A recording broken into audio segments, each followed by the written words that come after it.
But what's interesting here is that the company that makes, there's only one brand that was legal. They forced retailers to ask for ID and created stiff penalties if they didn't. And so all Ottawa needed to do was just make a rule. We also see a lot of mission creep from organizations who are fighting the war on cancer, who then target products that don't cause cancer. And that's always made me scratch my head, where you have an organization like the Canadian Cancer Society. Hello, world. Welcome to the Vaping Unplugged podcast. Everything you need to know about vaping and tobacco harm reduction. Hello and welcome, David, to the World Vapers Alliance podcast, Vaping Unplugged. Thank you for joining us so much. And how are you doing today? I'm doing well. How are you? I'm great. Thank you. I'm excited for us to record this podcast. But before we move to the policy side, maybe you could give us a quick intro about your role as a North American Affairs Manager in the Consumer Choice Center. What does your work consist of? Yeah, so it involves both sides of the border here in North America, both Canada and the US. In terms of the work we do related to this topic, everything tobacco harm reduction. So ensuring that adult consumers, adult smokers have the alternatives available to them, the less risky alternatives available to them, to help them try and quit smoking. And unfortunately, in Canada, there are a number of hurdles and roadblocks that make that process more difficult. And so our work on this issue is primarily focused on ensuring that consumers do have access to those reduced risk products and helping them in terms of their journey to try and quit smoking and leave it behind. Well, thank you so much for the amazing work you are doing for citizens in both countries. I'm a vapor myself, so I love hearing people's stories. So I'm gonna ask you a little bit of a personal question. Do you use alternative nicotine products, vaping or nicotine pouches? And if so, what is your story? So it's one of those funny things where I don't really have a story because I was never a smoker, but with a lot of people, everybody knows someone, right, who smoked and either couldn't quit or smoked and couldn't quit soon enough and paid the ultimate price for it. That's certainly applicable to me with family members who I never got to meet. Both my grandparents on my dad's side passed away from smoking-related illnesses long before I was even born. And so my kind of passion for the issue comes from trying to help people have access to these less risky alternatives as soon as possible, because it would make the world of a difference for so many people. And we found that out in all of our campaigns that we run in both Canada and the United States, when people share their stories with us about how long they were a smoker and how difficult it was to quit until they were able to have, let's say, flavored vapes or nicotine pouches or heat not burn or what have you. There's a long list of alternatives out there, and when people have access to them, hearing from them directly has been a very rewarding part of what we're doing in Canada, because it ultimately just means that they're able to speed up their journey away from smoking. David, I'm so sorry to hear that your family had to experience smoking-related death. And now I understand why you would take this issue so close to heart. And again, Thank you for the work you do. So, how would you describe the current state of vaping or like alternative nicotine products in Canada right now? Like, what are the most significant challenges that the country is facing? Yes, there's essentially, if I look at it, like three levels of reduced risk products. You have vaping, So the federal government is currently in the process of enacting a flavor ban, which is a huge disservice to adult smokers, because the government will argue that they want to restrict flavors because they don't want youth being attracted to vaping, and I can certainly understand that.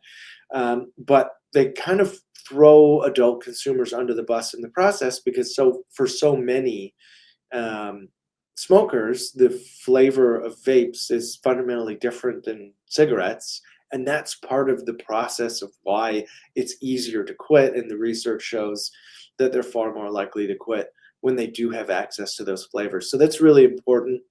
We've also seen a province like Quebec have a flavor ban that has really not worked out. People, as with any prohibition, more often than not, the illegal market fills the void, and that runs the risk of obviously safety concerns, product quality, feeding criminal activity, all of those things. So that would be vaping. On nicotine pouches, the government has enacted essentially a flavor ban, restricting it to one flavor and remove them from being sold in convenience stores. This is another big problem, because it's almost as if Ottawa has forgotten that smoking is habitual. And by only having nicotine pouches sold at pharmacies, they've removed them from the place where people buy cigarettes, which is incredibly counterproductive, because you go in, you're someone who smoked for 10 years, you usually go into the same place to buy cigarettes, the convenience store, the gas station, etc. It is actually beneficial from a public health perspective to have those reduced risk products available where you sell cigarettes, so that maybe somebody can make the choice to, rather than buy cigarettes, buy something else, and something that's significantly less risky. In the case of nicotine pouches, it's about 99% less harmful. And so by removing them from the place where people buy cigarettes, it's a huge disservice, because it gives people an opportunity to try something that may help them quit.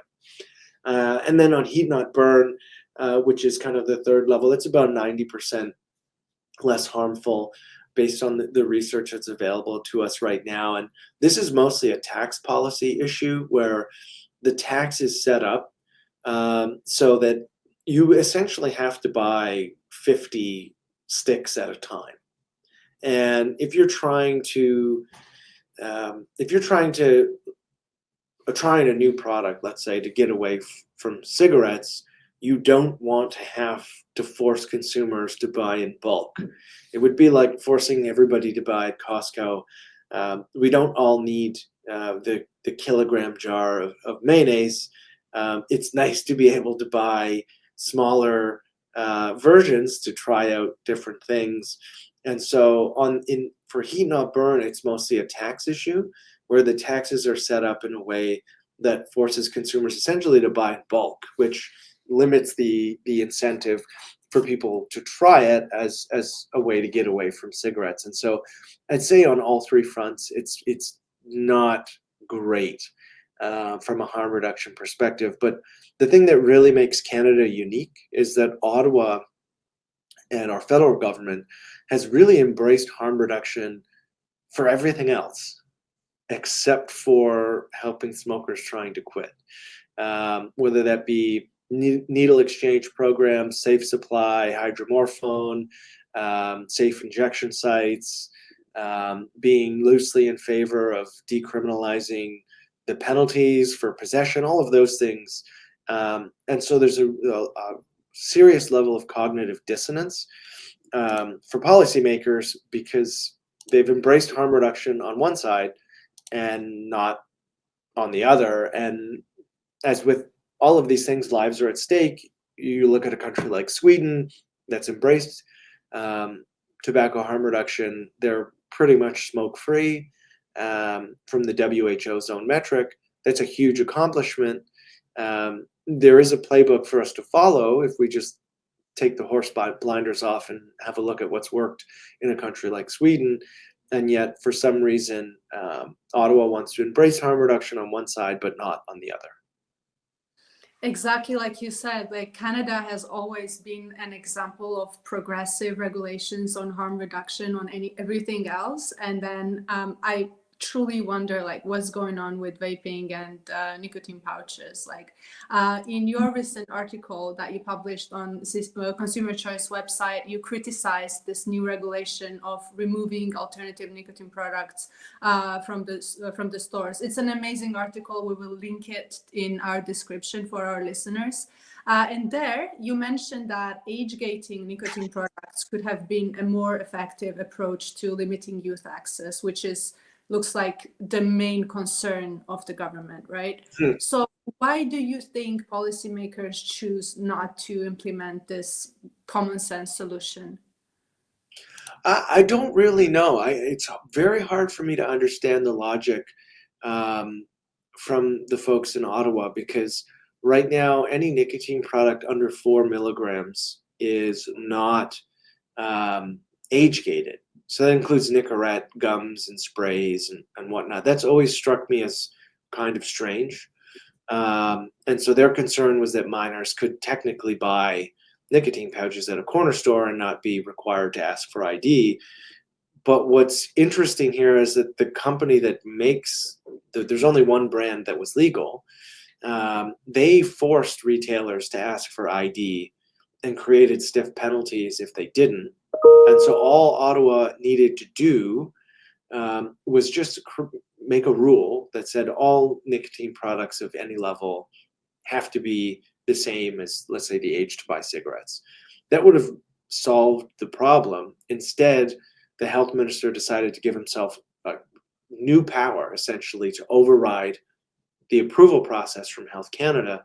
And that is where we got these new rules from. And so I can't seem to understand why they would go that route when a very simple option of just age gating the whole category would have been much better. So what I've heard when I was doing my research is that many Canadians still perceive vaping as equally harmful as smoking. So do you think that this might be like a populistic move for politicians to attack vaping that way? It may be. There's certainly the same level of hysteria and moral panic that we saw in the United States. But at the same time, if you look at the United States, youth smoking is down and youth vaping is down, which kind of busts the moral panic about youth vaping, because what all of the doomsdayers said is that, well, minors will somehow get access to vapes and then they'll become smokers. That never happened. A lot of people like you and I spend a lot of time saying that, of course, that will never happen. There are very few people who go from vaping to smoking. And so it never happened. And you would think that Ottawa would have some sense to realize that that never came true. Unfortunately, it seems like there is still that moral panic. We also see a lot of mission creep from organizations who are fighting the war on cancer, who then target products that don't cause cancer. And that's always made me scratch my head, where you have an organization like the Canadian Cancer Society, who's long fought the tobacco industry and smoking and wanting to really bring down instances of lung cancer and secondhand smoke and all of those things that are really common, normal political conversations that we have. They've focused on nicotine pouches, which is really strange for me because those products don't cause cancer. And so why is the Canadian Cancer Society, the Heart and Stroke Foundation, and all of the other organizations in that kind of grouping, why are they focused on these products that are ways or tools for smokers to quit? They should be part of the solution, not part of the problem. And so I think in Ottawa, we have several instances where these organizations carry a lot of weight. They lobby very aggressively. And I think that that's probably part of some of the reason why you see this strange and disjointed policy approach from Ottawa. Exactly. And also, like, what to me, it seems like what you are describing is shows very well what could be a result of misinformation Yeah. in the policy making. So, Yes. Yeah. Definitely terrible information, not only in terms of risks, but I mean the gateway myth that we saw that youth would start vaping and then start smoking. That never happened. There's just a lot of bad information that was out there for too long. And unfortunately, some of these public health organizations still parrot some of those bad, um, that misinformation. Whether or not it's on purpose, I don't know.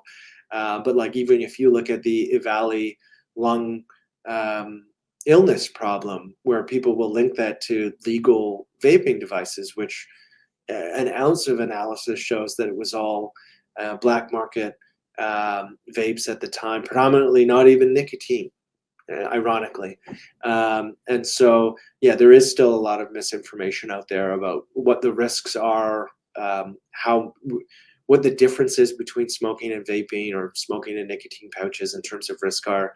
And so part of our job is to continue to highlight where the government and some of these public health organizations have got it wrong.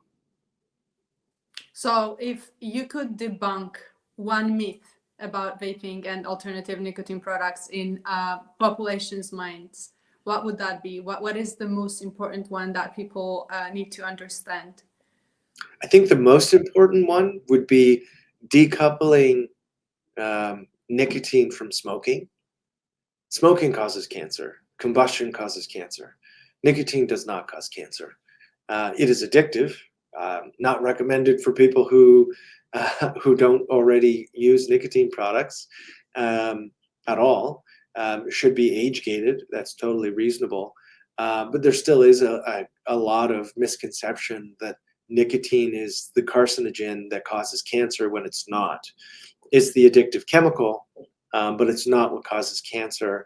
And we see a lot of people still have that misconception. I think if we could get over that hurdle, we would have a much different view of vaping and nicotine pouches and other alternatives than we do now. And we probably have more reasonable regulations. Exactly. Just like you mentioned Sweden, right? That's it's an amazing example of that myth debunked, because people use nicotine there by snus and nicotine pouches, and we see that the rates of smoking is dropping dramatically, but not just smoking, but also cancer rates, smoking Yep. related illnesses, everything is dropping in Sweden. It's going to be always a question why politicians choose to ignore that fact, this amazing example, which is Sweden. So, Yep. and speaking of that, like, do you think that Canadian policymakers could learn from other countries' approaches and just like copy what other countries do when Yeah, it comes to tobacco harm I, reduction? I think they could, because I mean, Sweden's smoking rate is half of Canada's. Um, Lung cancer is the leading cancer killer in the country, in Canada. Tens of thousands of people die from it a year. Lung cancer isn't the leading cancer killer in Sweden. So you see the results in real time in a country like Sweden. And so there's no need to try and reinvent the wheel. We see where it works. We see the results of how it works. And these are all within the goals of the federal government anyway, which has been long striving to get to that percentage under 5%. We're still a long way to go, but there is one country who's managed to do it, and it happens to be Sweden. And there is a good playbook there for us to follow. How do you think, is there any room for dialogue with policymakers to revisit these rules? Like you mentioned that the lobby from the other side is very strong. So do you think there is still room for dialogue for us or for advocacy groups? Yeah, I think so. We're going to probably have an election in the next 5 or 6 months in Canada. It does not look at this point that the current government is going to remain in office. And I think that there's room for some positive development in this space with a new government who may be more interested in looking at the evidence and the available evidence from a country like Sweden and realizing what works. And so that may be an additional opportunity for people who care about this issue to make the positive change that we all want to see. So I think that is probably one positive outlook for the next year or so, let's say, is when the government does change, re-engaging in that conversation and talking about these issues and talking about why it matters that smokers have access to things that are exponentially less harmful for them, and continuing that conversation. Wonderful. And let's end the podcast with your recommendation. Like, since you have so much knowledge and experience of working on tobacco harm reduction in Canada, like, could you give us like 2 or 3 steps of what should advocacy groups in Canada do to save vaping, or like to make regulations better? Like, is there anything that they can do on the ground? What is missing? Yeah, I think the biggest thing is highlighting personal stories, because I think more often than not, regulators, government officials forget that we're talking about real people. And I'll give you an example from our Leave Pouches Alone campaign. We had a gentleman named Kurt. He owns a very successful plumbing business in just outside of the Toronto area. He's gone from, I don't know, 15 or 16 cigarettes a day down to 1 or 2. On the route to getting to 0, all because he will use nicotine pouches rather than cigarettes. And so he could potentially be smoke-free in the near future. And it's stories like that that highlight the success that people have. I think that's really the big takeaway, because we hear these stories about minors and youth, and those are all a problem, and we have to figure out viable solutions to stop minors from having access to products they shouldn't have access to. But at the same time, also remembering that there are adults who have been, in many instances, trying to quit for years. And so highlighting those voices and those stories, I think, is the most impactful way to continue the conversation. Thank you so much, David. I could not agree more, because sometimes politicians might choose to ignore scientific studies, but it's very, very difficult to ignore personal stories and ignore a person that is telling you their own life story. So that's why in WVA we try to amplify the voices of vapers and bring these personal stories to the policymakers, because exactly we think that's the best approach when it comes to tobacco harm reduction. Well, thank you again, David, for this amazing conversation. And I want to wish you very good luck with your planned activities in the future. Thank you very much.